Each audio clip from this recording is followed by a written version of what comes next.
왜냐하면 그 교육을 위해서 다른 분의 소리를 듣도록 하기 위해서 이렇게 해주시면 감사하겠습니다. 저는 교회 행정에 대해서 변호사님 말씀을 들은 것은 내 기억에 남는 것은 교회 모든 일에 교회에서 추진하는 모든 일에 참여하는 게 맞다. 그 말씀이 우리가 좀 이렇게 지난주도 뭐가 많았잖아요. 기억은 못하지만 좀 귀찮아질 때도 있고 그러는데 변호사님 말씀에 교회에서 진행하는 일들은 무조건 참여하는 게 도리라고 생각하고 이게 많이 와닿고 나를 되돌아보게 됩니다. 예, 감사합니다. 모든 교회 행사에 참여한 것이 맞는 것 같아요. 예, 감사합니다. 또 다른 분, 예, 마이크를 들고 계신 분이 말씀하시면 되고, 예. 하고 나서 두 번째, 예. 네, 그 행정이라는 거, 그러니까 사실 뭐 법이나 뭐 이런 것들 공부하면서 이것들이 나한테 왜 필요한지 잘 모르겠다는 생각이 있었는데 중요한 것은 법이든 행정이든 모든 것들이 우리가 각자의 다른 사람들이 모여서 같이 하나의 공동체가 되고 또 그 안에서 하나님의 말씀을 같이 듣고 다른 사람들이 모여서 하나가 되는 과정에는 그런 것들이 필요하다.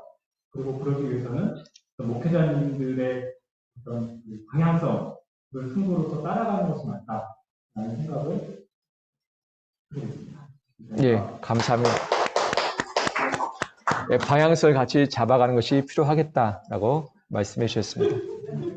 예, 신미서 집사님. 네, 저도 같이 공부를 했어요. 같이 감사한 것 같은데요. 교회의 목적을 이루기 위해서 교회 지도자들이나 목사님들께서 행하시는 그런 모든 계획들을 우리 성도들은 기도로 준비하면서 거기에 맞춰서 따라줘야 한다는 것을 들었습니다. 예, 감사합니다. 예, 말씀을 잘해주셨습니다. 우리 심희세 집사님 살아나셨죠? 예, 우리 한 번만 더 나누도록 할까요? 누가 나누시겠습니까? 한 번만 더.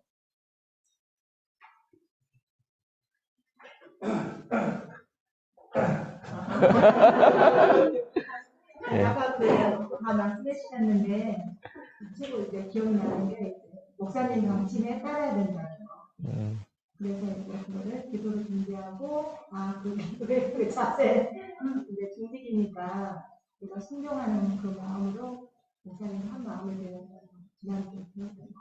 예, 예, 감사합니다. 예, 마이크. 아무튼 소감들을 잘 말씀해 주셔서 감사드리고요. 그 말씀하신 것처럼 교회 행정이 참 중요하다. 예배, 설교, 각 부서의 운영들도 필요하지만 행정이 중요하다. 국가에서도 어떤 일을 할 때에 잘한 일도 있고 잘 못한 일도 있잖아요. 예.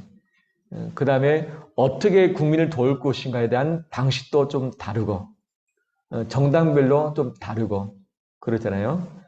지금 양 당에서 대선 후보가 다 결정되지 않았습니까? 한쪽과 또 다른 한쪽에 공약들이 비슷한 것도 있지만 전혀 다른 공약들도 있는 것 아니겠어요? 국민들도 생각도 다 마찬가지일 텐데 그러면 어떻게 국가가 대통령이 당선된 이후에 그 행정 시스템을 따라갈 것인가가 중요하잖아요. 근데 이것이 옳고 그름보다는 차이가 있고 또는 속도가 다르기 때문에 달리 적용되는 부분이 있는데 국가로서는 또는 정부 부처로서는 대통령이 내걸었던 공약과 방침에 그래도 호흡을 같이 해주는 것이 국민의 하나됨을 위해서는 필요하다. 만약에 마음에 들지 않는다라고 한다면 국회의원을 통해서 또는 부처를 통해서 건의를 하면 되고 또 우리나라에는 그게 있죠. 저기 뭐죠? 인터넷에서 청와대에 요청하는 글들 그걸 통해서 일부는 또 반영이 되기도 하죠. 한계점이 있지만 제가 생각하기에는 대통령이 마음에 들지 않는다면 우리가 5년제니까 5년 단임제니까 그 다음에 마음에 드는 대통령을 선택하면 되기도 하잖아요. 그런데 대통령이 마음에 들지 않기 때문에 모든 것을 내가 다 반대한다라고 할 수는 없고, 또 교회에서도 역시 서로의 생각이 좀 다를 수 있잖아요. 나라면 교회를 이렇게 운영했으면 좋겠다. 우리 부서, 우리 가정교회, 우리 기관 각자의 생각이 있지만 서로 똑같을 수는 없잖아요. 그러면 어떤 방안이 빠를 것인가, 어떤 방안이 더 나을 것인가, 더 효과적일 것인가는 서로 다르고 정말 더 나은 효과적인 방법이 있을지라도 제가 생각하는 교회 공동체는 빨리 가는 것보다도 더 효율적인 것보다도 일체가 되는 것이 가장 중요한 가치라는 것. 하나 되고 한 몸 되는 것. 설령 늦게 간다 할지라도 그 다음에 효율이 좀 떨어진다 할지라도 좀 이 방식은 구닥다리 방식이다. 이 방식은 너무나도 앞서가는 방식이다라는 차이가 있지만 하나 되기 위해서는 뭔가가 누군가를 중심으로 하나가 되는 것이 필요하다. 그래서 교육자 방침, 담임 목사 방침이라 말씀하셨는데 제가 말씀드리고 싶은 것은 그보다는 당회의 방침. 제가 독단적으로 하는 부분도 간혹 있지만 대부분은 당회와 서로 의논을 해서 그 방침을 잡아가고 있습니다. 그래서 당회가 교인들의 대표가 모인 곳이잖아요. 그래서 여기서 결정하는 부분을 가급적 성도들이 함께 따라가 주는 것. 이것이 일체감이고 일체가 되었을 때 서로 그 안에 화평이 있고 하나 되었을 때 하나님의 인재와 능력들이 드러나는 것을 많이 보게 되었습니다. 그러면 내 생각과 다르다. 이것은 전혀 아닌 것 같다. 그러면 어떻게 이것을 행정적으로 처리하는 것이 맞을까요? 목사님 뭔가 잘못하고 있는 것 같은데 당회가 이것을 놓치고 있는 것 같은데 이거 어떻게 내 의견 생각을 반영하는 것이 맞는가요? 예, 자직회를 통해서 또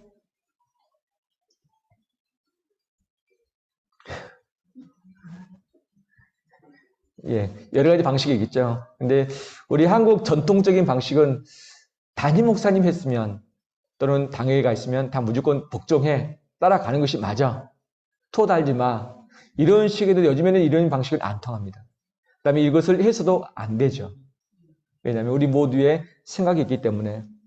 그래서 제가 생각하는 것은 교회의 정식적인 조직이 있고 구조가 있는데 그것을 이용하는 것이 맞다. 그래서 재직회는 주로 재정을 다룹니다. 재정 관련된 사항은 그때 질문하고 반영을 하고 공동회는 교회에 중요한 일들이 있었을 때 결정한 부분인데 그때 내 의견을 개진해서 또 투표를 통해서 결정하면 되고 나머지 부서 운영, 교회 행사 간에 의견이 있을 때 어떻게 하면 좋은가? 가장 빠르게 답을 얻을 수 있는 방법은 뭐냐? 무엇일까요? 누구를 잘 이용하면 된다?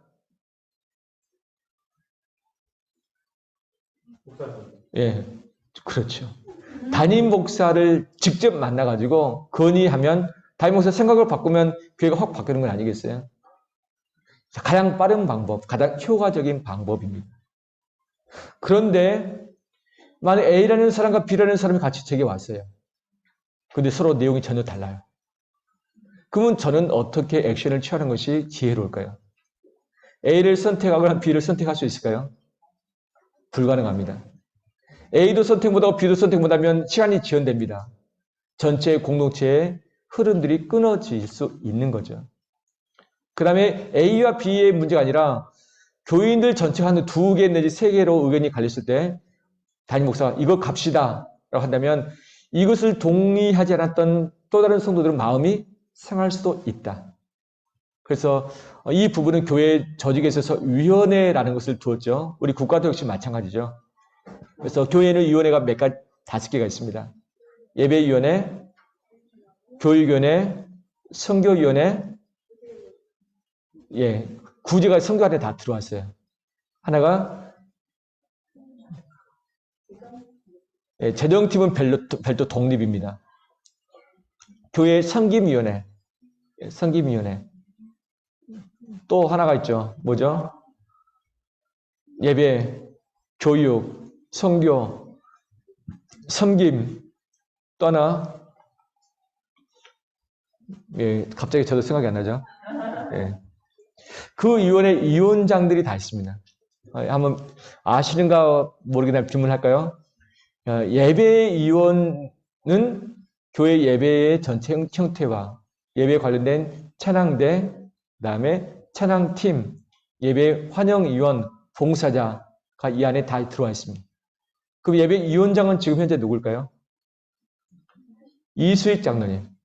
네. 찬양대 관련해서 의견이 있거나 뭔가 건의가 있거나 바꿔야겠다. 또는 찬양대 의견이 있다라고 했을 때는 직접 담임 목사하고 상의하는 것이 가장 빠르고 효율적이도 있고 그렇게 할 수도 있습니다. 하지만 이것이 논의가 필요하다라고 했을 때는 먼저 찬양대에 대해서 먼저 의논하고 의논된 것을 예배위원장인 이수익 장로님께 이야기해서 이수익 장로님이 이것으로 말미암아 자체 내에서 해결되면 되는데 해결되지 않을 때는 어떻게 하느냐.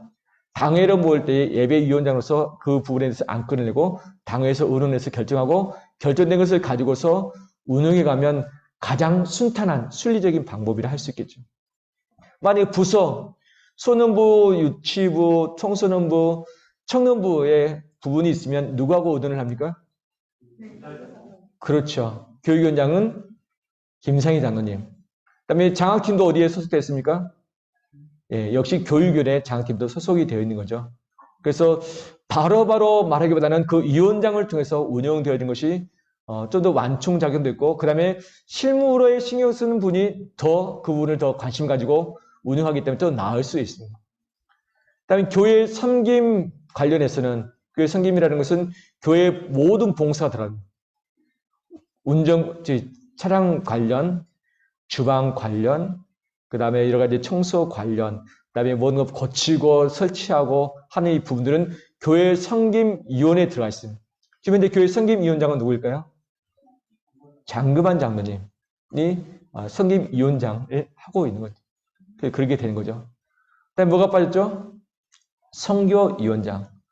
선교 안에 선교도 들어가고 구제도 들어가고 이 지역사회를 어떻게 섬길 것인가, 어떻게 전도할 것인가, 전도 특공대, 이 모든 부분이 이 선교위원회에 들어갔습니다. 그럼 선교위원장이 누구죠? 예, 이수익 장로님이 겸하고 있다. 예. 그래서 이 시스템을 가지고서 운영되는 것이 좀 더 나을 수 있다. 속도는 좀 떨어질 수 있습니다. 그렇죠. 모든 문제를 저한테 직접 가지고 와버리면 제가 즉답은 해줄 수 있겠지만 즉답을 하고 나서의 그 결과되어진 책임은 누가 진다? 담임 목사가 진다. 만약에 제가 직접 왔는데 건의를 했는데 제가 이건 안 됩니다라고 말을 했어요. 제가 안 됩니다 했으면 그 다음에 어떻게 합니까? 또 방안이 있죠. 제가 안 됩니다면 장로님을 꼬셔야 되는. 장로님 목사님은 안 된다는데 장로님이 이거 해야 되지 않겠습니까? 장로님 한 분과도 안 돼요. 그럼 어떻게 해야 됩니까? 장로님 두 분, 세 분을 이야기해가지고 당회에서 여러 조성을 하면 되는 거잖아요. 그렇죠? 당회에서 이야기한 부분은 저는 진리 부분이 아니면 당회에서 의논해서 결정합니다. 진리 부분 아닌 부분은. 제 생각하고 다른 부분이 결정될 부분이 있을까요, 없을까요? 많죠. 저는 이건 아닌 것 같다. 하지만 당회에서 모든 다른 분들이 그렇게 간다고 하면 저는 따라갑니다. 그런데 만약에 제가 안 됩니다 라고 했는데 당회원들을 설득해서 이야기해서 다시 당회를 열어서 그것을 바꿨다. 그럼 제 마음이 어떨까요? 제 마음이 갑니다. 저는. 왜냐하면 성도들과 같이 가기 때문에. 하지만 하나님께서 제게 주신 교회의 목회의 흐름이 있는데 이것과 서로 배치된다면 좀 쉽지 않겠죠. 그런데 저의 문제를 제가 풀면 됩니다. 하나님 앞에서. 제 감정의 문제, 의지적인 문제, 지식적인 문제 풀면 됩니다. 그런데 그 성도가 저한테 할 때 제가 안 됩니다. 이건 글쎄요 라고 했을 때 그 성도는 그 다음 방안을 찾지 않으면 어떻게 할 것인가? 어떤 조치를 취할까요? 예. 그게 가장 큰 숙제, 교회를 떠납니다. 담임 목사하고 충돌하면 담임 목사가 나가든지 그 교인이 나가도록 되어 있어요. 이 갈등을 빨리 풀어야 되는데 풀지 못하면 결국 누군가는 떠날 수밖에 없습니다. 그래서 위원장을 통해서 각 부장을 통해서 팀장을 통해서 미리 의논한 것은 이 완충작용을 필요한 것이고, 만약에 부서 내에서 문제가 있고 어렵다 그러면 위원장이 푸는 거고, 위원장에서 못 푼다 당에서 푸는 거죠. 당에서. 그래서 책임을 누구 한 사람에게 지어주는 것은 위험스럽다. 그 타겟이 담임 목사가 될 경우에는 이것은 문제가 있습니다. 그래서 진리의 문제가 아니면 나머지는 서로 다름의 문제이기 때문에 조율하면 되는데 담임 목사가 얽혀버렸으면 이것은 나중에 풀기도 힘들고 풀었다 할지라도 그래서 이분의 의견을 받아서 해결되는데 이제 해결됐으면 됐지만 또 다른 사람이 전혀 다른 의견 가지고 저한테 왔어요. 이미 결정했어요. 또다시 건의하면 어떻게 합니까? 본부 갈 수 있을까요? 본부 가기 쉽지 않다. 쉽지 않다. 그래서 교회 조직이 있는 이유는 이런 여정을 통해서 서로 의논하기 위함이다. 그래서 각 부서에서 만약에 일이 있다면 바로 다이렉트로 저한테 건의하고 문제를 풀어주기를 보다는 각 해당되는 팀장, 부장과 먼저 의논하고 안 되면 위원장하고 의논하고 안 되면 그 위원장이 대표로 당회에서 의논을 할 수 있도록 하는 것이 좀 더 원만치는 않은가. 이것이 정답은 아닙니다. 하지만 공동체 하나됨에 있어서는 좀 원만한 것은 아닌가 생각이 되죠. 이해되시죠? 네. 그 다음에 각 가정교회 역시 마찬가지입니다. 가정교회 순장 총무가 있고 순원들 있잖아요. 지금 11월 21일 날 정책당회를 합니다. 이제 가정교회 편성을 마무리합니다. 이미 초안 나와 있어요. 가정교회 초안. 예. 근데 이 부분에 대해서 발표하면 100% 나는 가족께 좋다라고 할 수 있는가? 안 돼요. 내가 원하는 사람도 있고 원치 않는 사람도 있고 나 저 사람과 같이 하기 싫다라는 사람도 있을 수 있잖아요. 하지만 좋은 사람과 묶일 수 있는가? 그건 아닙니다. 아무리 신경 써도 저희라도 서로 마음에 맞지 않는 사람과는 있을 수 있고 또는 교육자 또는 뜰장이 모르는 그런 속속들이 또 다른 일들이 있을 수 있잖아요. 그래서 이런 일이 있을 때 바로 저한테 전화하면 이것이 왜 그렇게 됐는지 빨리빨리 응답을 받을 수 있겠지만 만약 이것을 건의를 했는데 안 바꿔줬다 제가 바꿀 수도 없지만 안 바꿨다. 그러면 저하고 의가 상하고 그 가정교회를 계속해서 시험될 수밖에 없다. 그래서 이 편성뿐만 아니라 가정교회 순모임에 있어서 예를 좀 있으면 누구한테 이야기를 먼저 하는 거죠? 예, 순장 총무가 문제고 순장 총무가 안에서 해결되지 않으면 누구한테? 그렇죠. 뜰장과 뜰 총무 안에서 그것을 정리하고 만약 그렇게 해도 안 된다라고 하면 거기서 당회로 올라와서 의논이 되어지는 것이죠. 구제 역시 마찬가지죠. 구제 역시 선교위원장 관할인 것이죠. 그래서 누가 구제를 해야 된다. 예, 구제가 이렇게 안 되는가? 누가 추가해야 된다, 빼야 된다. 그런다면 저한테 말하기보다는 구제 팀장, 그 다음에 구제위원장을 통해서 의논되는 것이 맞다라고 하죠. 그 다음에 행정이 잘 되려면 세 가지 삼박자가 잘 맞아야 돼요. 행정이 잘 되려면. 첫 번째, 교회 비전, 방향성이죠. 목표가 무엇인가를 분명히 해놓고 이 목표를 향해서 다가가기 위해서는 두 가지가 뒷받침되죠. 하나는 인사 부분, 하나는 재정 부분이죠. 인사와 재정이 뒷받침 안 되면 교회 비전을 이룰 수 없습니다. 그 인사는 어떻게 되느냐? 헌신과 봉사를 통해서 또는 임직을 통해서 또는 임명을 통해서 되어진 것이 인사 부분인데 이 부분이 돼야만 교회 비전을 이룰 수 있다.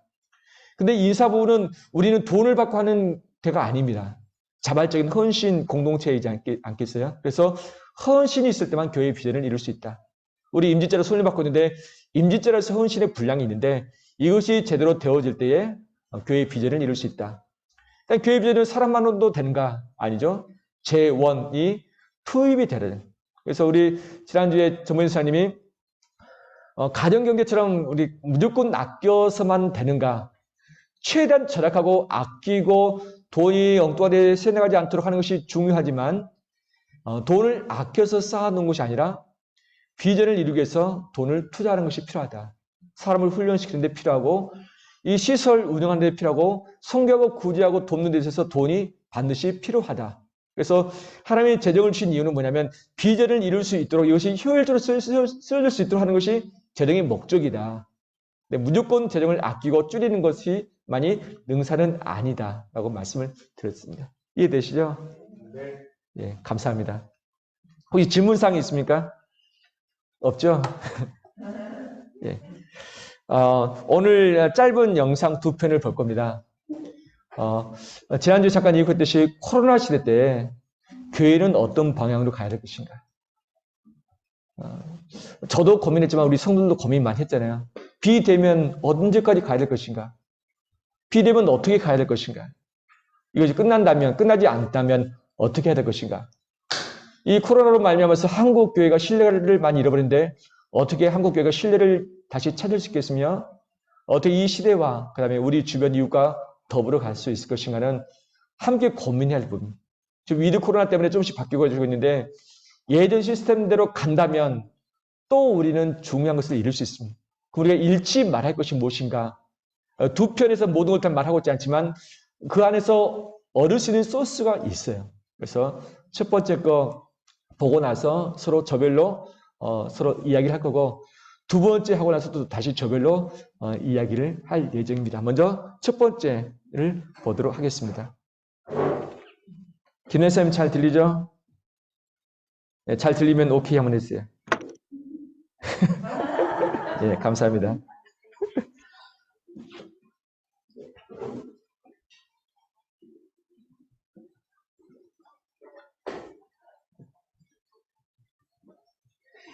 예, 코로나 시대에 교회 역사는 어떤 것일까? 기억해야 할 역사적인 흐름에 있어서 교회의 역할을 이야기하고 있죠.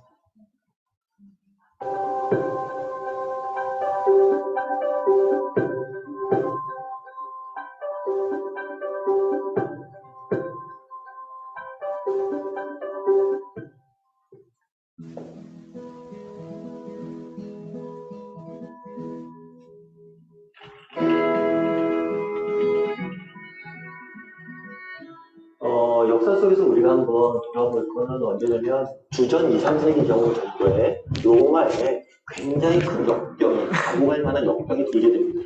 그래서 기록에 의하면 이 역병으로 해서 로마 제국의 한 3분의 1 정도의 인구가 죽었다라는 이야기가 있어요. 그리고 사실 그 당시에 로마 제국이 야심이 컸거든요. 내가 팍스 로마나 전 세계를 지배하는 영원한 왕국을 세우겠다 했는데 그때 기가 꺾여요. 그러니까 너무나 큰 타격이죠, 국가적으로. 그래서 3분의 1의 인구가 죽고 그 야망이 접히는 시기가 됩니다. 그래서 굉장히 독특한 건 뭐냐면 이 시기가 원래는 그전까지는 기독교가 굉장히 작은, 로마 전체에 있어서 굉장히 작은 종교였어요. 근데 제국의 지배적인 종교로 성장을 하게 됩니다. 여러 가지 분석이 있어요. 근데 그 중에 하나 어떤 분석이 있냐면 역병이 돌잖아요. 그럼 우리랑 코로나랑 똑같아요. 역병이 도니까 사람들이 집안에 들어갑니다. 안 걸리려고. 숨어요. 그러다 보니까 다 집안에 사람들이 숨으니까 병자가 있으면 병자를 돌고 사람이 없어요. 그리고 사람이 죽어요. 그럼 시체가 있는데 시체를 장례에 치르지 않아요. 왜냐면 시체를 만지다가 내가 병이 걸리면 어떡하냐. 시체를 그냥 두니까 시체를 통해서 병이 전염이 돼요. 근데 유독 그리스도인들은 뭘 했냐면 나가서 병자를 돌보고 시체를 치웠어요. 그러니까 내가 알지도 못한 사람이 시체를 치운 거죠. 그러다 보니까 당연히 병든 사람들을 돌보니까 어떻게 해요? 병이 낫죠. 시체를 치우니까 기독교인들이 사는 지역에서는 병이 전염이 안 돼요. 그래서 믿지 않는 사람들 보기에는 기독 공동체가 있는 지역은 이상해요. 기적처럼 보이는 거죠. 왜 저 지역은 그렇게 사람이 낫고 병이 전파되지 않냐? 저들은 종교는 뭐냐 도대체. 이렇게 접근을 한 거죠. 그렇다면 어떻게 기독교인들이 이렇게 할 수 있었냐? 그 이유는 한 가지죠. 왜냐하면 기독교인들은 분명 복음에 대한 소망이 있었어요. 이 죽음 이후에 영원한 생명이 있다는 걸 알기 때문에 죽음을 두려워하지 않습니다.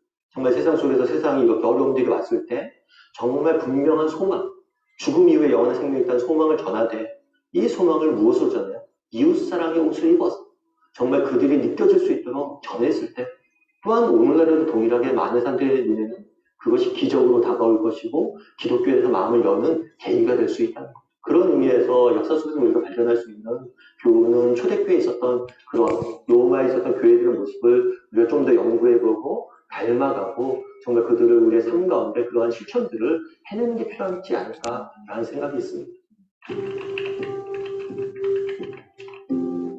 한 가지 중요한 건 뭐냐면 소그룹이에요. 소그룹. 온라인으로만 예배 드렸어요. 그러니까 어떤 사람이 예배를 드리는지 안 드리는지 알 수도 없고 이 사람들 돌볼 수가 없어요. 그런데 교회에 소그룹이 있으면 이 소그룹에 소속된 사람들은 이 시간 동안 영적인 돌봄을 받은 거죠. 그래서 우리가 교회라는 큰 공동체에 우리가 속해져 있고 내가 주일날 예배 드리는 것 이것도 중요합니다. 근데 보다 작은 공동체에 내가 소속되어서 그들과 인격적 교제를 나누고 서로 영적인 돌봄을 할 수 있는 그런 작은 공동체를 만들어 놓는 게 굉장히 필요하다는 거죠. 그래서 이 작은 공동체에 소속되지 않은 사람들은 이런 시기가 되면 만날 수도 없고 모일 수도 없고 기도할 수도 없고 기도 부탁할 사람도 없고 그러니까 많은 성도들이 이런 작은 소그룹에 속해져 있는 이 소그룹을 강화하는 것, 그것이 굉장히 중요한 요소가 아닐까 싶습니다. 그리고 또 한 가지 필요한 것들은 아마 그런 게 아닐까 싶은데요. 공동체 개념에 좀 전환이 필요한 것 같아요. 그러니까 이번에 코로나가 되면서 많은 사람들이 느꼈던 것 중에 하나 뭐냐면 지방에 있었던 어느 작은 교회에서 일어난 사건이 언론 매체에 보도되면서 마치 우리 교회 전체가 뭐라는 거예요? 같이 칭찬도 받고 같이 이렇게 안 좋은 이야기 듣고 그런 현상이 드러나는 거죠. 그러면서 어떤 생각이 드는 거냐면 우리는 이때까지 개교회 중심적으로 생각했어요. 우리 교회만 잘 되면 되고 우리 교회만 잘하면 되고 이렇게 생각했는데 그렇지 않아요. 모든 교회들이 하나의 큰 한 공동체라는 거예요. 그러니까 지방에 있는 작은 교회 하나가 잘 되는 게 내가 잘 되는 것 똑같지. 서로가 맞물려져 있다는 것을 굉장히 많이 느끼게 된 거죠. 그래서 정말 개교회가 아니라 정말 한국교회가 한 공동체고 함께 성장하고 함께 자라가고 우리가 함께 세워져 가야 된다는 이 큰 그림, 하나님 나라에 대한 하나님 교회에 대한 큰 그림을 갖는 것 이런 것들이 앞으로 중요하게 제기가 될 겁니다. 그래서 앞으로 우리가 해야 될 중요한 역할들은 뭐냐면 개인의 그런 영성을 강화하는 것 그리고 소그룹의 강화 교회 내 소그룹을 만들고 이 소그룹을 통해서 사람들이 영적인 돌봄을 받을 수 있도록 돕는 것 그리고 전 교회가 하나님을 인지하고 한국 교회가 서로 네트워크를 통해서 서로 섬기고 같이 함께 세워가는 것 개인과 소그룹, 전 교회 이 세 가지 노력이 지금은 제일 필요한 것들이 아닐까 이런 생각이 듭니다.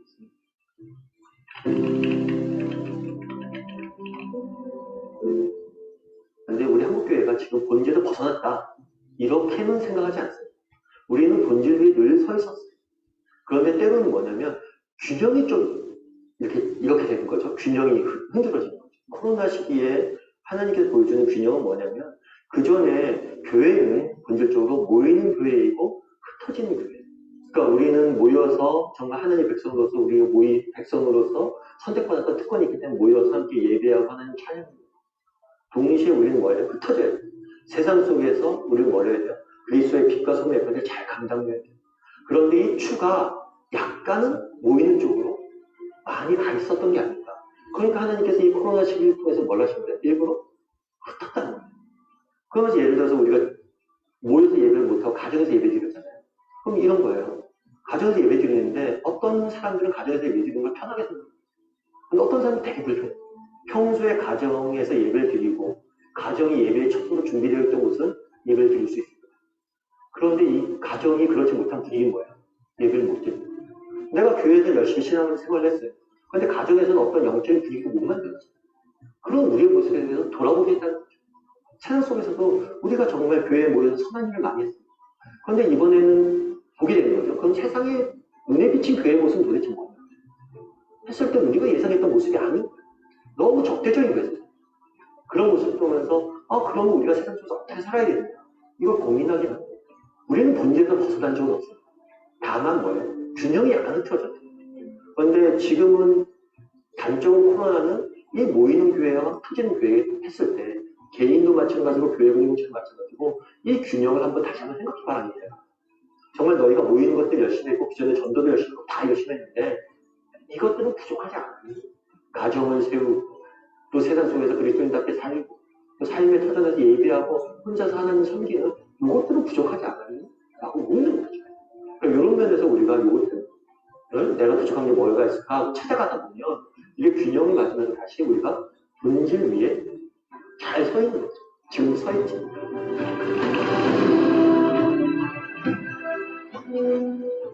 일단 저희가 전할 수 있는 것은 소망인 거죠.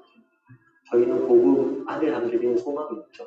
사실 코로나 시기에 되니까 왜 많은 사람들이 경제활동들을 멈추고 모든 사회활동들을 멈추고 집안에 들어갔을까? 자기들의 스스로 고백하는 것.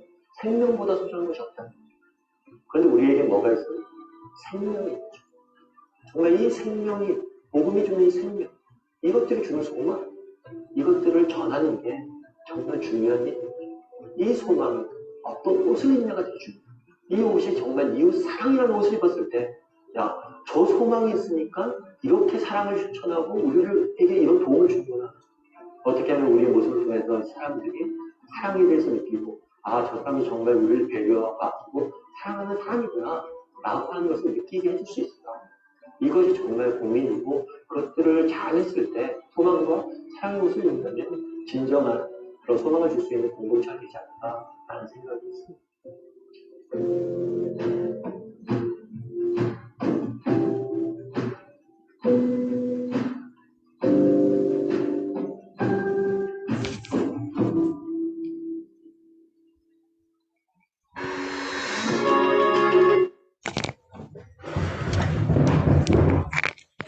다들 잘 보셨나요? 이 안에서 주는 메시지가 참 많이 있죠. 잠시만요. 한번 나눠보도록 했으면 좋겠어요. 제가 정리할 수도 있겠지만 보시면서 느꼈던 거, 코로나 시대 때 나의 개인의 모습, 또 직장에서, 또 교회는 어떤 모습으로 가야 되는지 이미 정리됐을 텐데 이 부분을 한번 내 느낌, 다른 것보다 내 느낌을 하면서 나눴으면 좋겠습니다. 지금 역시 6분 드리겠습니다. 6분, 2분씩 서로 나누고 나서 그 다음에 한 분이 3명 것을 조합해서 1분 이내로 발표를 하겠습니다. 그래서 발표자 한 분을 세워주시고 서로 나누고 나서 발표하도록 하겠습니다. 예.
예, 김란 집사님 들으시죠?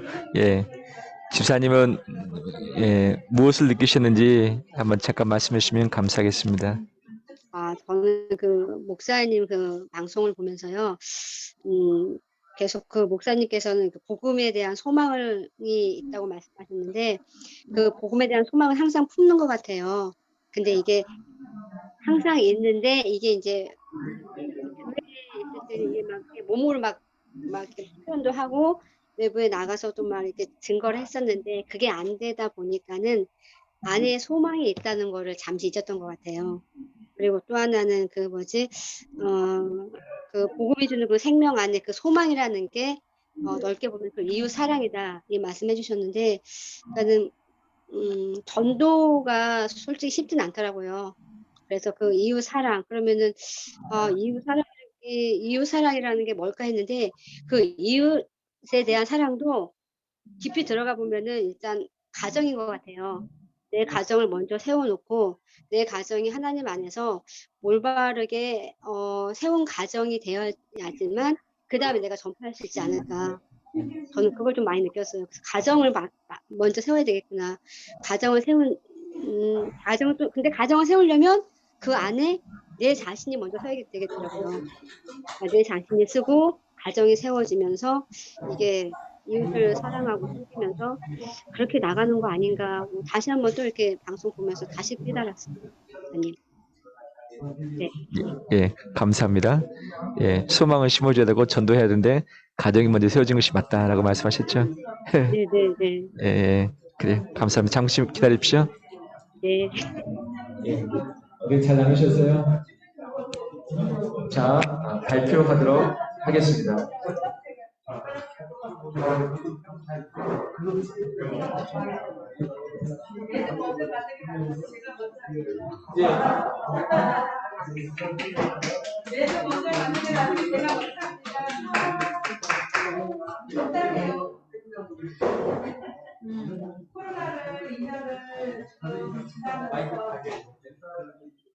코로나를 2년을 지금 이제 넘어가면서 우리 안학자 원장님은 우리가 처음에 코로나를 시작하면서 집에서 영상을 들 때 참 답답하잖아요. 그냥 이만한 화면으로 예배를 드리니까 안학자 원장님에게 좀 답답한 마음이 들었대요. 또 그리고 허정우 집사님은 지금도 신앙생활 참 믿음생활 잘하고 있었는데 항상 그 걱정해요. 코로나 하면서 내가 믿음 생활을 잘할 수 있을까 하는 그 생각을 항상 기도로 했어요.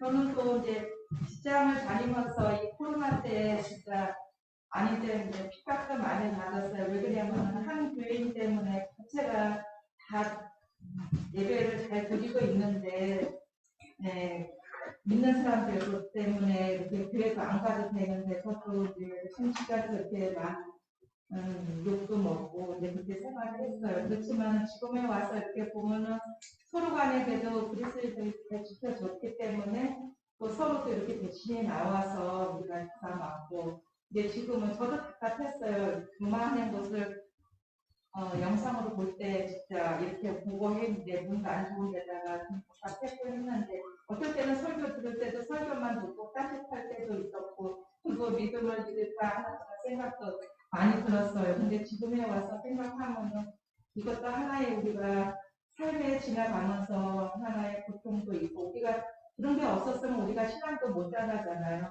근데 지금은 돌이켜 보면은 이게 다 극복을 하면서 우리가 서로 간에 기도하고 해서 지금은 이제는 정상으로 돌아갈 수 있을 것 같아요. 우리 11월 달부터는 무동계 이제 정부에서도 풀렸으니까 우리도 열심히 해서 또 이제 우리 주님의 길고유가 또 5가지 있잖아요. 그러니까 주님 공동체에서 우리가 또 이제 전도를 해야 되잖아요. 저는 제일 가슴 아픈 게 우리 유치부가 이제 항상 4명씩 올려 보냈는데 요번에도 3명 올려 보냈는데 없어요. 그러니까는 기도를 해야 되고 또 전도를 해야 돼요. 그래서 우리 서로 기도하고 또 훈련을 하기 위해서 또 목사님, 권사님과 기도해 주셨으면 감사하겠습니다. 그다음 나누시죠.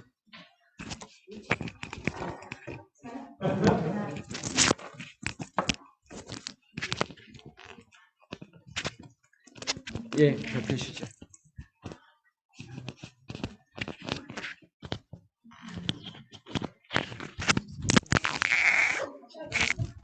예, 좀 가까이 오시죠. 이게 지금 녹화를 해야 해서 음향이 들어가야 되는.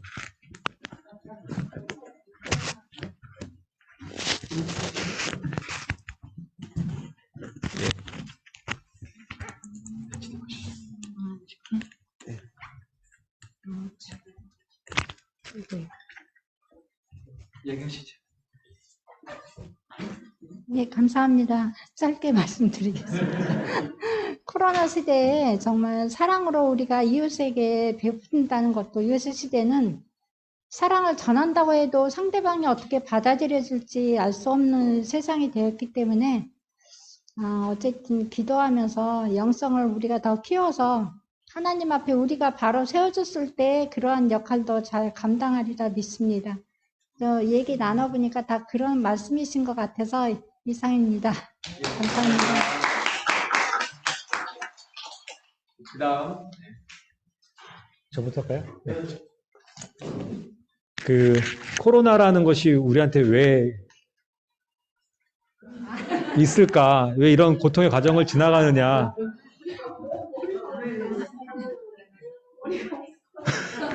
상당히 의문스럽고 왜 우리가 이런 과정을 거쳐야 되는지 항상 그러니까 궁금했었어요.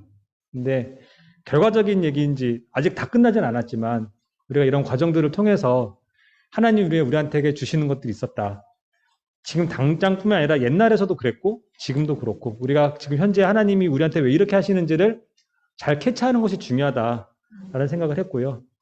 그렇게 캐치하는 것들을 지금 이렇게 나눠보니까 우리가 하나님 안에서 잘 성장하고 있었구나. 그리고 하나님의 뜻을 잘 분별하고 있었다라는 생각을 하게 됐습니다. 저희 팀에서 나왔던 얘기가 뭐냐면 우리가 이런 코로나 과정들을 통해서 하나님께서 우리를 정말 필요한 것들, 우리가 정말 그동안 놓치고 있었던 것들을 생각나게 하시고 그 자리로 돌아가게 하셨다. 그리고 우리가 하나님의 뜻을 깨닫게 하신다라는 그런 과정이었다는 것들을 나누면서 하나님이 결코 우리를 미워서 이런 고통 가운데 두신 것이 아니라 우리가 하나님의 뜻을 분별할 수 있는 시간을 주셨다라는 생각을 하게 됐습니다. 그래서 우리가 교회에서 우리 교인들끼리만 모이는 것이 아니라 우리 교인들끼리만 사랑하고 우리 교인들끼리만 하나님을 믿는 것이 아니라 우리가 밖에 나가서 전파를 해야 될 텐데 우리가 그동안에 그 어떤 베이스 기본이 없을 수도 있기 때문에 우리 가정에서부터 먼저 뭐 어려운 얘기 하면 뭐 수신제가 치국 편찮아라고 하는 네, 그러면 제가 주름 좀 잡았습니다. 그래서 뭐 그런 것처럼 우리 가족부터 우리가 먼저 같이 서로 사랑과 하나님 믿음 안에 성장해야 될 것이고 우리가 그 안에서 하나님의 소망을 발견하면서 우리가 더 내실을 다지고 또 이제 우리가 다시 또 흩어져 나가면서 우리가 하나님의 그 신앙인 크리스찬으로서 본이 되지 않겠느냐라는 생각을 합니다. 앞으로 더 얼마만큼 더 가야 될지 모르겠지만 이러한 믿음과 소망과 하나님의 뜻을 깨닫는 과정을 통해서 우리가 믿음이 더 성장할 거라고 믿습니다. 네, 입니다. 예, 나와주시죠.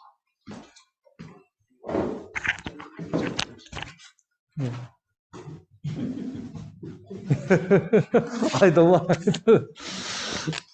저희는 보니까요, 좀 여기 뜨거운 논쟁이 있었습니다. 우리 여기 그 신미섭 집사님은 로마 제국 시대 때 역병으로 인해서 3분의 1 이상이 죽음으로 인해서 우리 기독교인들이 세상 사람들이 하지 않는 것으로 통해서 오히려 기독교가 더욱더 번창해질 수 있었던 것처럼 우리가 코로나로 인해서 지금 흩어져 있지만은 영상 예배를 통해서 우리가 여기 예배 드림으로 해서 일단 영상으로 하나 되지 않았나 이런 여기 의견들이 있었고요.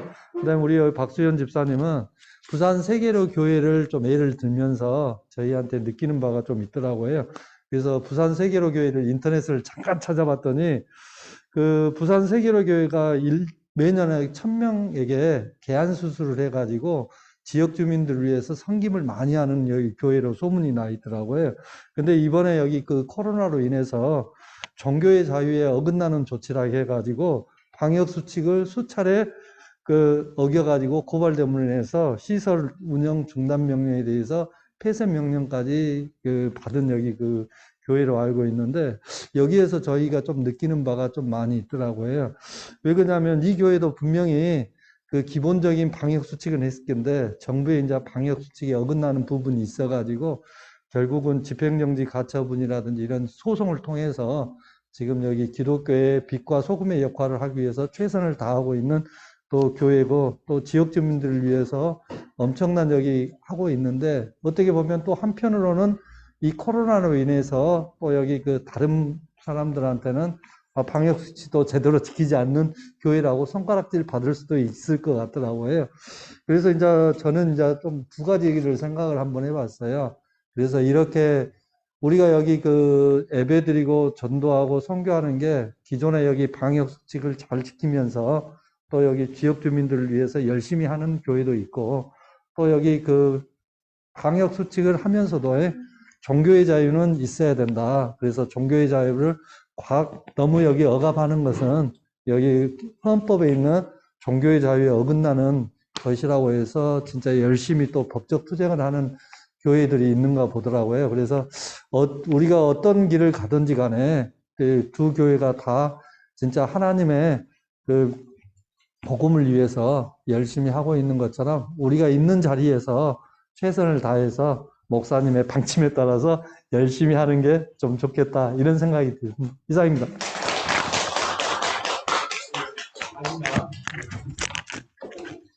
여기 안 와요. 여기까지. 예, 자리 요건 되지 않을까요? 여기서 마이크만 가져가시죠. 핀 마이크는? 예, 그러시고. 이거 안 될 건데요?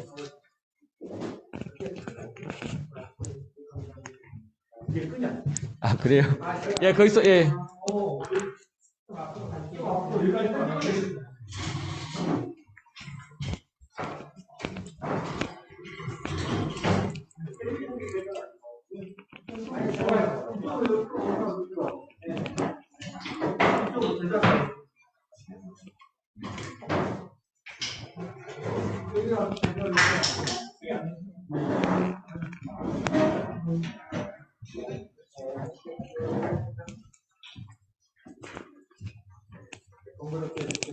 아유. 예, 예, 예, 하세요. 예.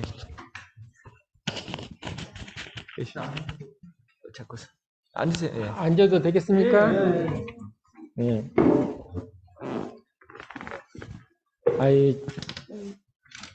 저희 인원에서도요, 좋은 말씀을 많이 하셨는데요. 우선 지금처럼 한국 교회가 가다가는 차치 더 호전되는 것보다 적대적인 현상이 발생하지 않을까라는 우려가 있었습니다. 그거는 잘 알다시피 지금 기존에 한국 교회가 많이 부패됐고 일부 성직자와 교인들에 의해서 부패된 모습을 많이 보아왔는데다가 이번에 코로나의 과정이 2년을 거치면서 예를 들어서 대구의 신천지 또 뭐 호명은 안 하겠지만 태극기 부대로 지칭되는 일부 성직자들의 하나님을 탄압한다는 구실로 정부의 방역 지침에 좀 불순종하는 모습들이 우리 주 믿는 사람들은 많이 공감할 수도 있겠지만 이 땅에 주 믿지 않는 많은 분들은 이걸 배척해. 한국교회가 왜 저러지? 안전과 생명이 최우선인 과제에 하나님만을 부르짖고 있구나 라는 그런 배척의 그런 걸로 인해서 많은 지탄을 받고 있는 것도 사실입니다. 그러나 우리 신천지는 우리 기독교, 정통 기독교가 배척을 하고 있는 상황이지만 일반 국민들로서는 다 그 교회가 아니냐 그런 마음도 많이 자리 잡고 있는 것 같습니다. 따라서 우리 정통 교회가 이를 혁파하려면은 먼저 하나님의 소망 가운데서 한마음 한뜻이 되어야 된다고 생각합니다. 먼저 모든 이 땅에 교회에서 한국 사회에서 벌어지는 일탈행위, 일부 성직자와 교인들에 의한 일탈행위를 완전히 배격하고 모든 걸 타파함으로써 한국교회가 진짜로 새롭게 거듭나는 걸 떠나서 완전 환골탈태해야 된다고 생각합니다. 또한 솔선수범을 통해서 한국교회가 이전의 모습에서 완전히 탈바꿈했구나, 새롭게 변화됐구나 라는 것을 통해서 일반 국민들의 마음을 사야 되는데 우선 그러기 위해서는 먼저 모든 개개인, 성도 개개인들이 주님의 말씀에 따라서 순종하는 삶을 통해서 긍휼과 아까 하나로 교회의 말씀도 하셨지만 그렇게 좋은 일을 통해서 사회에 이바지하고 봉사하고 나눔을 통해서 한국교회가 헌신하는 모습을 보일 때 한국교회는 얼마든지 부흥하고 이전의 영광과 부흥을 재현하리라 생각합니다. 따라서 모든 성도들이 하나님 말씀에 전적으로 순종하고 모든 어른들의 부모가 부모요, 스승이요, 부모이자 교사라고 합니다. 따라서 모든 주 믿는 성도들이 하나님의 자녀들이 여러 가지 어려움 속에서도 솔선수범하는 모습, 환골탈태하는 모습, 다시 교회와 긍휼과 예수님의 사랑을 통해서 계속 전파하는 모습, 그리하여 주 믿지 않는 이 땅의 많은 성도들, 심지어 이단자들, 인간이 부어 만든 우상에 절하고 섬기는 자들 또한 한국교회가 이렇게 거듭났구나. 그럴 때만이 한국교회가 다시 옛날에 이전의 부흥과 영광을 재현하면서 계속 승승장구하면서 이 땅의 창조주이시자 심판자이시고 주인이신 이 땅의 주인이신 하나님만을 믿고 의지하는 하나님 자녀들이 더욱 많아져서 한국교회가 계속 부흥하면서 발전하리라고 저는 확신합니다. 감사합니다. 예, 좋은 의견들, 생각들 감사드립니다. 예. 영상 한 편을 더 보도록 하겠습니다. 지금까지 교회의 본질이 무엇인가를 쭉 살폈고, 피드백 교육도 역시 교회 내에서 어떻게 우리 역할을 감당할 수 있을 것인가를 이야기했잖아요. 그러면 우리끼리만 잘한다고 해서 되는가? 그렇지는 않죠. 아까 양승원 목사님, 이분이 국제 제자 훈련원 대표세요. 예, 이분이 했던 것이 있는데 이제는 정재영 교수라고 사회학을 전공을 한 감신대 신학대학원 교수입니다. 한번 그 의견을 한번 성취했으면 좋겠습니다.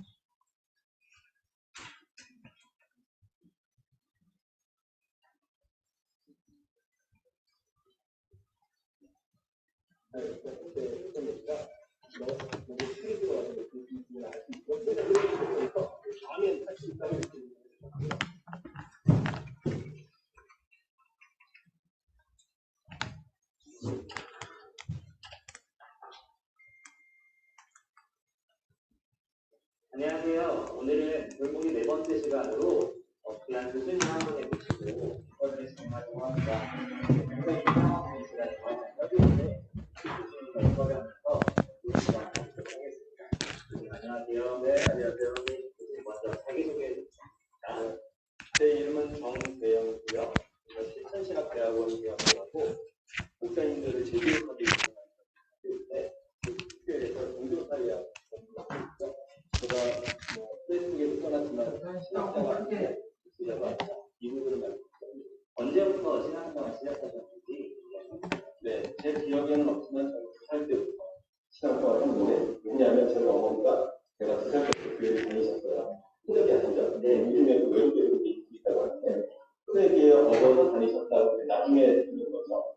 저는 스스로 포대기 신앙이라고 표현을 하는데 왜냐하면 이제 뭐 모태 신앙이다 아니다 이렇게 되어서 얘기하는데 엄밀히 말하면 이제 모태 신앙은 아니에요. 포대기 어려서 다녔기 때문에 제가 인식하고 있을 때는 저는 아주 어렸을 때 그냥 처음부터 교회 다녔던 사람으로 포대기 신앙이라서 쭉 바라보셨고 지금 보시는 게 있었는데 혹시 그렇게 생각을 하시면서 그 떠오르는 뭐 시기나 일단 지금 제가 출석하는 교회는 50인 교회예요. 많이들 좀 의아해 하고 당신 같은 사람이 50인가에 뭐 교단을 이렇게 한 가릴 필요는 없지만 뭐 기장이나 최소한 통합이나 감리교회에 대해야 되는 거 아니냐 이렇게 반응하는 분들이 있는데 저는 원래가 그 합동교단에서 자랐고요.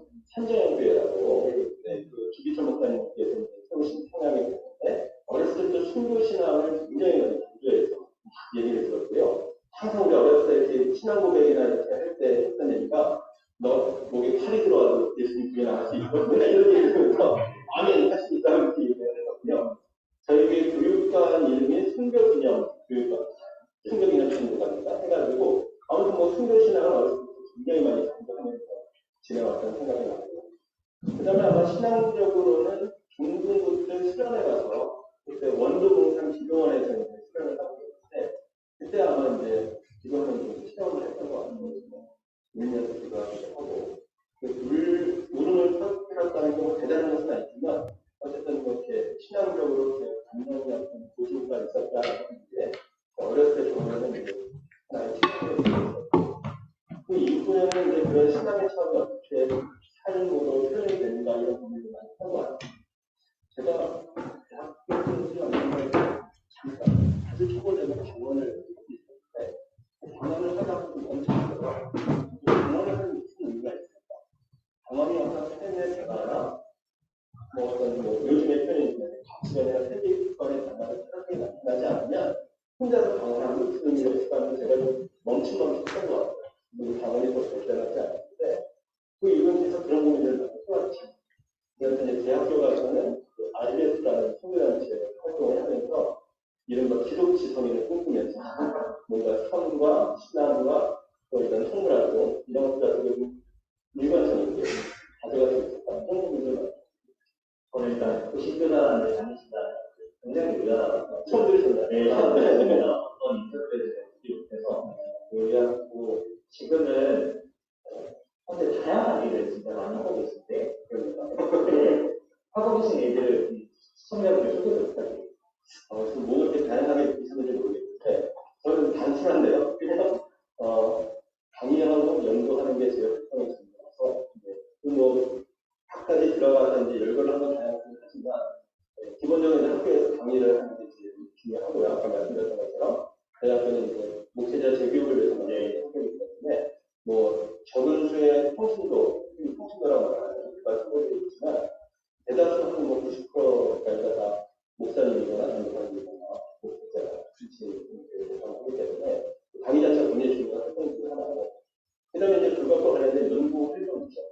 그래서 뭐 글을 쓰고 책을 내고 이런 활동을 찾아보고 있는데 제가 처음에 박사논문을 이제 교회 소그룹을 가지고 지금 종교사회학을 하기 때문에 소그룹을 가지고 박사논문을 썼었고 그 이후에 이제 종교사회 관련된 것을 쓰고 그 이후에 아마 여러분들이 조금 기억해 주는 가난 성도에 대한 연구를 하고 책을 썼던 것도 당연히 종교사회에서 했던 것이고 그 이후에는 주로 이제 마음 관련 꾸준하게 탐방도 하고 연구도 하고 시키는 최근에는 이제 탈제도적 교회라고 해서 예전에 어떤 제도화된 형태에서 전형적인 어떤 교회 모습과는 다르고 이런 데서 관심을 열심히 연구를 하고 있습니다. 종교사회학이랑 상당히 다르시는데요. 많은 분들이 종교사회학이 뭐냐, 종교학과 사회학과 뭐냐, 혹시 간단하게 설명해 주세요. 간단하진 않은데요. 그냥 제가 강의할 때 서두에 간단하게 표현하는 방법으로 말씀드리면, 말 그대로 종교를 사회학적으로 연구한다 이렇게 했는데, 조금 더 쉽게 말씀을 드리면, 종교에 대해서 우리가 이제 기독교 신앙을 가지고 있는데, 항상 교회를 다니면서 교회 안에서 세상을 바라보잖아요. 종교사회학이라고 하는 것은 사회과학의 학문이기 때문에 접근 자체가 신학과는 굉장히 다르고 교회 밖의 사회의 관점에서 교회를 들여다본다. 이렇게 표현할 수 있을 것 같아요. 근데 중요한 것은 이제 사회학이 모든 걸 다 설명해 줄 수 있다. 이런 건 아닙니다. 때로는 이제 우리가 계속 교회를 들여볼 때 좀 더 객관적으로 이해하고 잘 설명할 수 있다는 그런 장점이 있어서 그런 관점에서 이제 연구를 한다고 표현할 수 있는데 오해도 많이 받습니다. 객관적으로 연구를 하다 보니까 뭔가 좀 비신앙적으로 설명하는 거 아니에요. 그래서 제가 대학원 때 그 페이퍼, 기말 페이퍼 한번 얘기했었는데 그 페이퍼를 본 교수님도 기독교인이었는데 굉장히 좋은 페이퍼라고 이렇게 평가를 나중에 하셨는데 근데 왠지 하나님의 승리가 약화된 것 같은 느낌을 하는 것은 나만입니다. 뭐 이렇게 코멘트를 페이퍼가 하셨어요. 사회를 모르는 사람들이 보면 굉장히 비신앙적인 학문이라고 이해할 수 있고 아주 보수적인 신학계에서는 사회학은 사탄의 학문이다. 이래가지고 굉장히 공격을 많이 했었죠. 그런 오해들이 있는 것 같아요. 선생님께서 설명하신 교회는 어떤 전문이라고 궁금합니다. 사회학적으로 교회가 무엇인가 말하는 게 쉬운 문제는 아니라고 생각해요. 그래서 제가 신앙에 대한 관점에서 말하자면 그냥 말 그대로 믿는 이들의 공동체라는 것이 중요하다고 생각하고 신앙은 얼마든지 개인적으로도 할 수 있고 개인적인 체험이라는 것을 중요할 수 있지만 공동체가 아니라 사회학을 해야 돼요.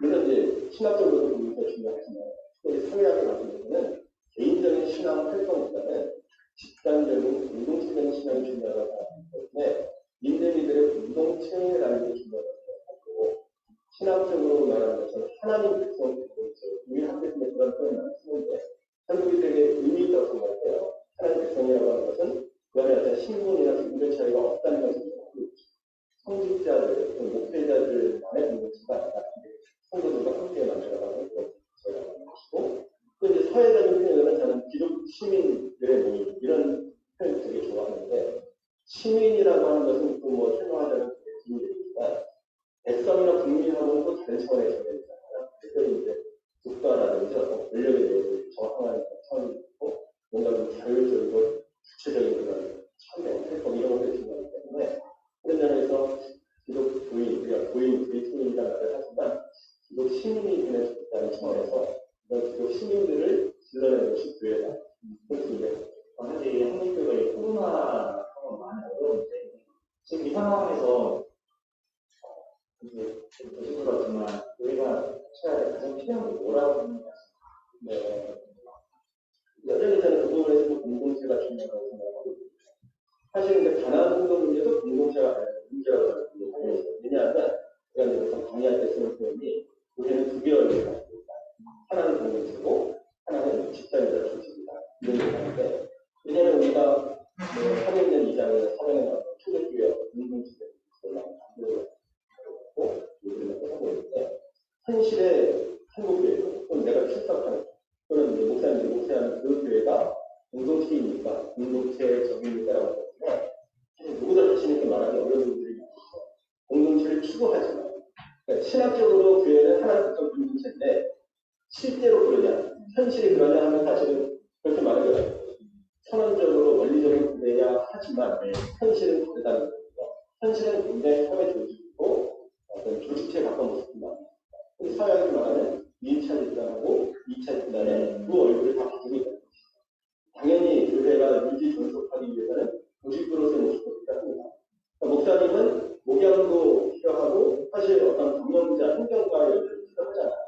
두 가지를 사실 다 잘하기는 어려운데 교회가 이제 그런 특성을 가지고 있는 거죠. 그러니까 이전에 코로나 이전에도 사실 공동체는 중요한 이슈였고 코로나 시기에 또 이슈가 되는 이유는 우리가 지금 현장 예배가 제한이 되다 보니까 온라인 예배를 많이 드리잖아요. 온라인 예배 들었을 때 이게 정말 하나님 받으신 예배자도 중요하지만 제가 볼 때도 중요한 것은 이게 공동체를 제공할 수 있는가, 공동체가 주어지는가가 또 중요한 거죠. 왜냐하면 성경에 모이를 힘쓰라는 그런 표현이 있지만 어쨌든 신앙은 공동체적으로 형성되고 공동체 신앙의 모습을 많이 본다고요. 신앙은 단순히 전수하고 밀려오고 주입해서 만들어지는 게 아니라 공동체 안에서 자연스럽게 형성되는 것이다. 그 공동체가 그만큼 중요한 것이고 공동체가 있어야 신앙이 더 잘 유지가 되고 전수를 할 수 있는 것인데 다른 온라인 형태에 그게 잘못하냐. 이게 제일 고민스러운 거예요. 흔히 온라인 형태에서 어떻게 공동체를 만들 것인가 참 문제가 될 수 있어요.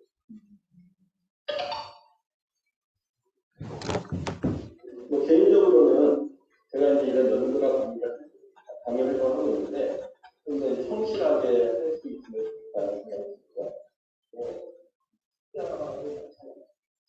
포함해서 이 정도 자신 없거든요. 근데 우리는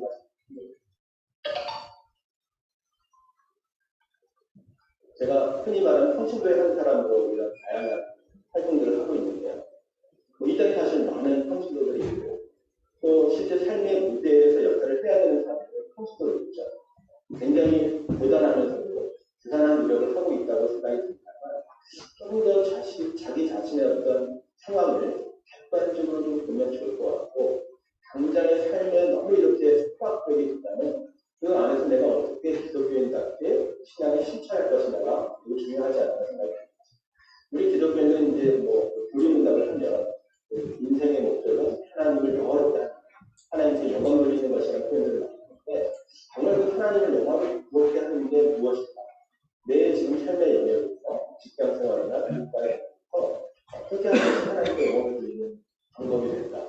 그런 좀 구체적인 고민을 하면 좋을 것 같고 이것은 나 혼자만이 할 것이 아니라 주변에 있는 많은 성도들, 성신도들과 함께 고민을 함께 나누고 또 그런 것들을 좀 지지하고 공유하면서 신앙의 동질이 동역자가 되면 좋겠다.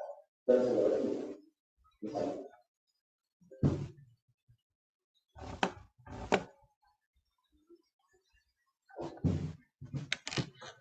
예, 어떻게 잘 보셨습니까? 예. 예, 앞에 서론이 좀 길긴 했는데 여기서 말하는 핵심적인 부분들이 있죠. 예. 어떻게 사회가 교회를 볼 것인가, 또 평신도로서 어떻게 내 가정에서 직장에서 사회에서 내 삶을 살아낼 것인가가 중요한데 이것이 이렇게 해야 된다고 지금 한국교회에서 정리된 바가 아직 없습니다. 이야기는 많이 있지만 그렇게 해야 된다. 그러면 어떻게 무엇을 할 것인가? 이 부분이 정립이 안 됐습니다.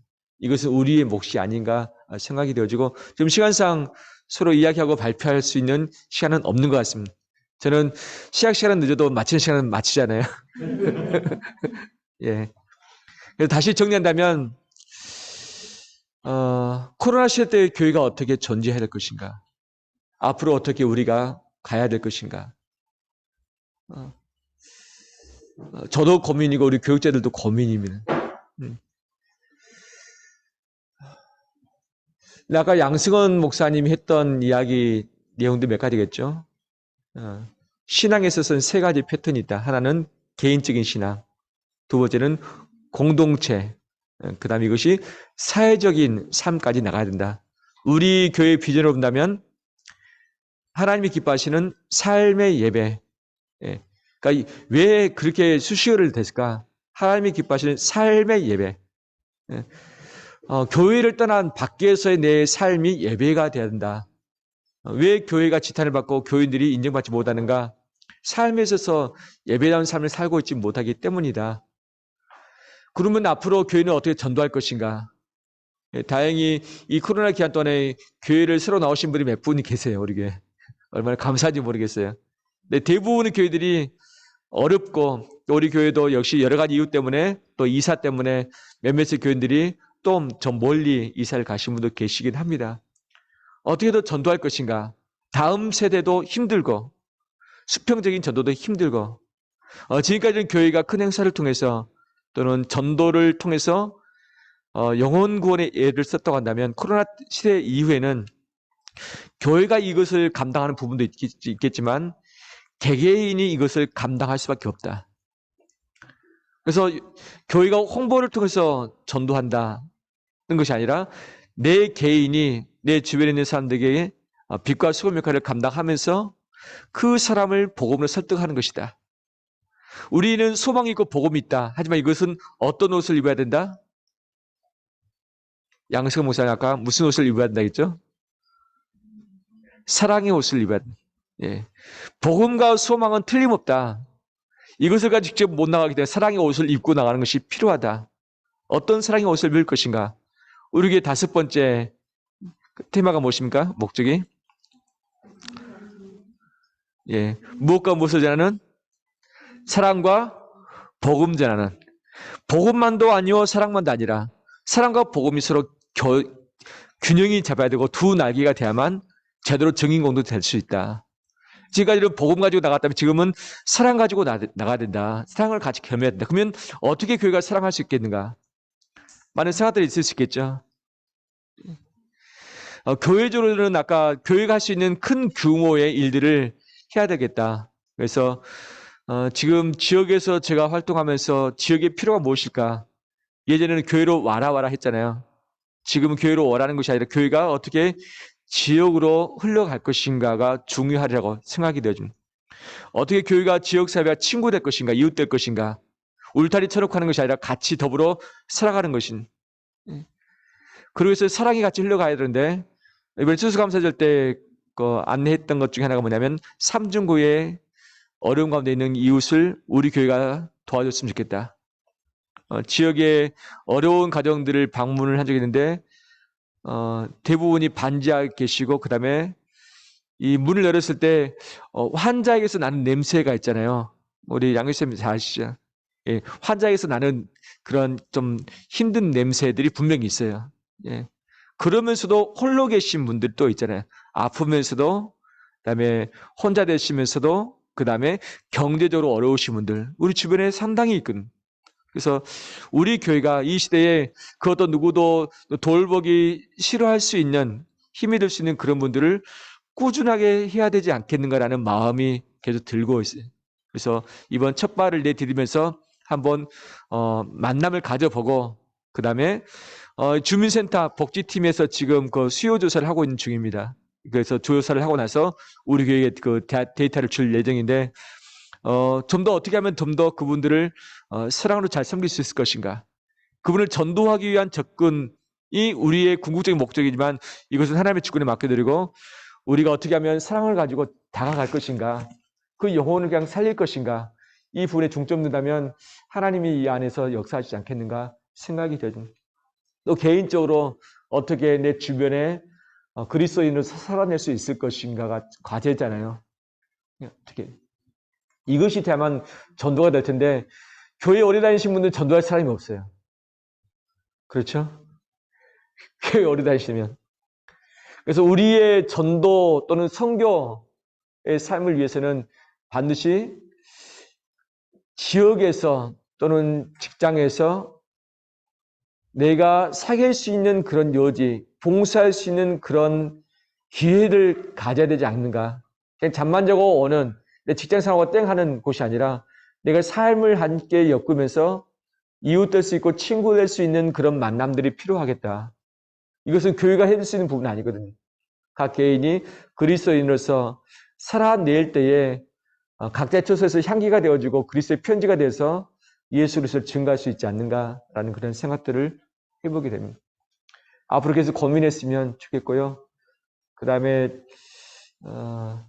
더욱더 이 시대 가운데 지역 가운데 교회가 재정적으로 또는 역할적으로 힘을 더 많이 실어야 되지 않겠는가 생각이 되어집니다.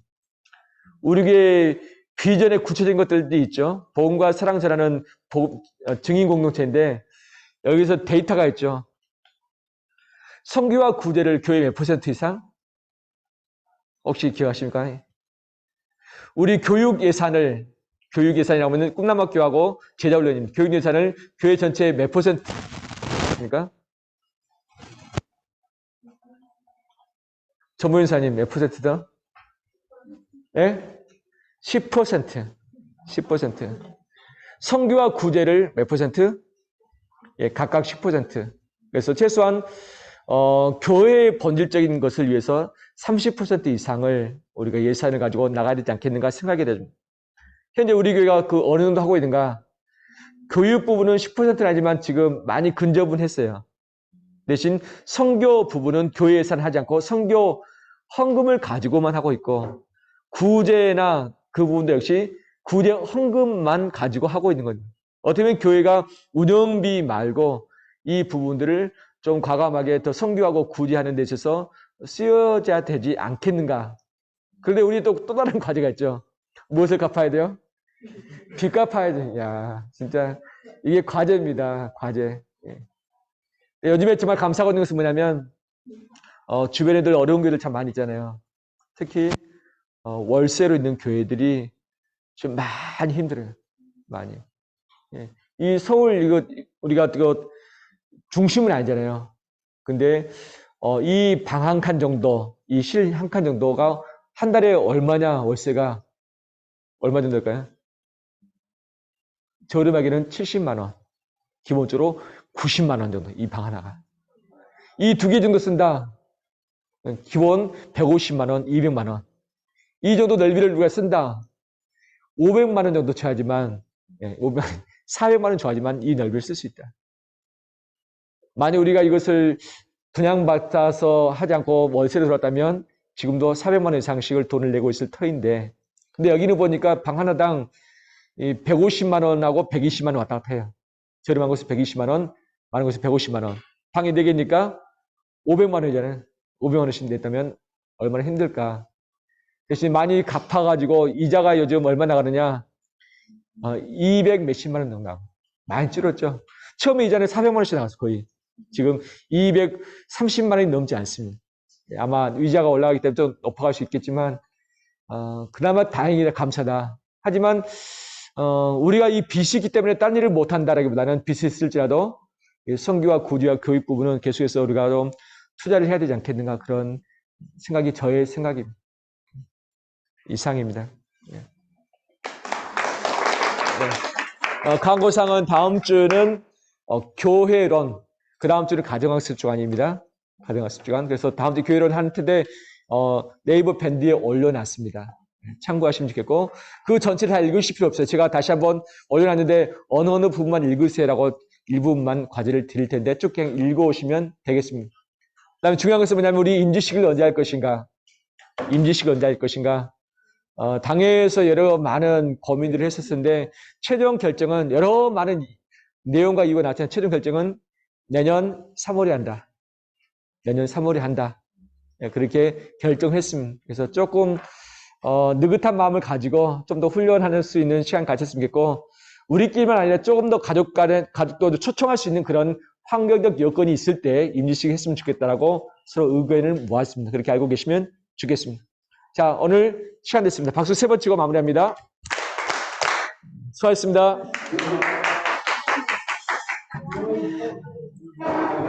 김나희사님, 예수였습니다. 목사님 감사합니다. 예. 잘 들리셨나요? 네, 너무 좋았어요. 아, 그래요. 예, 감사합니다. 네, 예. 수고하셨습니다.